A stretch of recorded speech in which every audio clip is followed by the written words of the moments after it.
À Bordeaux, 20% des agents municipaux sont touchés, qu'ils soient positifs ou cas contact. Résultat, les cantines scolaires ne peuvent plus assurer leur service tous les jours.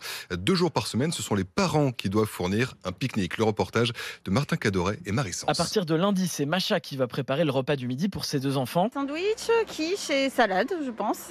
Et des chips, bien sûr. Et avec un enfant en maternelle, l'autre en primaire, c'est toute une organisation. Du coup, mes 2 enfants ne sont pas concernés par les mêmes jours. Donc, je vais en récupérer un midi, l'autre midi. Et je ferai pique-nique les 2 midis, les 2 autres midis de la semaine. Ce sera sandwich aussi pour les 2 filles d'Awa. C'est un coût, on va dire que ça fait 4 euros par enfant, sachant qu'à la cantine, c'est 2,50 € le repas, quoi. Et même si la salle de restauration reste ouverte pour les enfants avec pique-nique, le fils de Florine ne veut pas en entendre parler. J'ai le petit hier qui m'a dit de toute manière, moi je mangerai pas froid pendant 3 semaines en hiver. Donc voilà, je pense que je vais inverser mes jours de télétravail de façon à récupérer mon enfant les lundis et jeudis midi. On n'en veut à personne, mais c'est vrai que ça fait un mois de janvier vraiment compliqué. Compliqué aussi pour la mairie qui n'a pas eu le choix, explique Sylvie Schmitt, adjointe au maire chargée de l'éducation. On a quasiment 20% des effectifs absents, entre 20 et 30 cas Covid.